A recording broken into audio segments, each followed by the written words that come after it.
Hi friends, welcome back to my channel TS building construction. నేను మీ తాడి సత్యనారాయణ. ఓ చోట ఈ వాల్ అయితే పడిపోయింది. మేమైతే కట్టడానికి అయితే వెళ్ళాము. ఇదిగోండి ఈ రాయి, సిమెంట్ రాయి, ఫ్లైస్ బిక్స్ అని అంటారు. అలాగే మనకి సిమెంటు, ఇసుక ఎంతైతే పడిందో, ఎంతైతే ఖర్చు అయిందో మీకు మొత్తం కూడా ఎక్స్ప్లెయిన్ చేస్తాను. ఈ వీడియోని లాస్ట్ వరకు అయితే చూడండి. అలాగే కొత్తగా చూస్తున్న వారు ఎవరైనా ఉంటే మన ఛానల్ అయితే సబ్స్క్రైబ్ అయితే చేసుకోండి. ఇక వివరాల్లోకి అయితే వెళ్ళిపోతాం. కూడా కొంచెం బాగా పాతదిగా అవడం వల్ల అయితే పడిపోయింది. పడిపోయిన తర్వాత ఈ పాత గోడపై ఉన్న మట్టి అంతా అయితే ముందుగా అయితే మేము క్లీన్ అయితే చేసేసుకున్నాము. క్లీన్ చేసుకున్న తర్వాత బాగా దెబ్బతిన్న చోట కింద ఫౌండేషన్ అయితే ఇటువైపు అయితే కట్టారు. కొన్ని చోట్ల పగిలిపోయింది.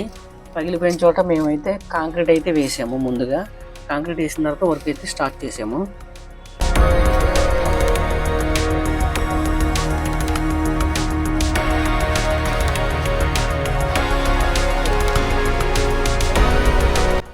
ఈ గోడ బారు మొత్తం 44 అడుగులు అయితే వచ్చింది. ఎత్తు వచ్చేసరికి 5 అడుగులు అయితే వచ్చింది.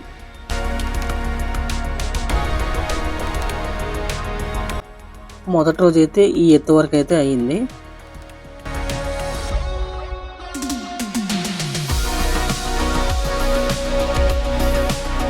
రెడ్ ఇటుకలు వచ్చేసరికి ఒక 20 ఇటుకలు అయితే పడ్డాయి. అలాగే సిమెంట్ బ్యాగ్స్ వచ్చేసరికి 6, ఈ ఫ్లైస్ బిక్స్ సిమెంట్ రాళ్ళు వచ్చేసరికి 280 రాళ్ళు అయితే పడ్డాయి. మనకి చిప్స్ మూటలు, 30 చిప్స్ మూటలు ఒక 5 మూటలు అయితే పడ్డాయి.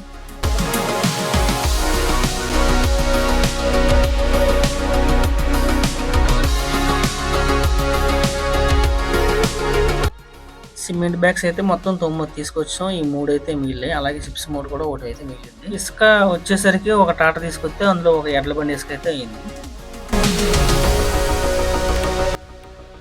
ఈ వాలు కట్టడానికి మనకి లేబర్ ఖర్చు వచ్చేసరికి మేస్త్రులు 2, కూలీలు 2 చొప్పున ఒక రోజు పూట అయితే పట్టింది. మెటీరియల్కి లేబర్కు కలిపి 18,000 రూపాయలు అయితే ఖర్చు అయింది ఈ గోడకి. Thank you for watching friends. ఈ వీడియో నచ్చితే లైక్ చేయండి, షేర్ చేయండి, అలాగే మన ఛానల్ సబ్స్క్రైబ్ అయితే చేసుకోండి. మరో వీడియోలో కలుద్దాం. Bye bye.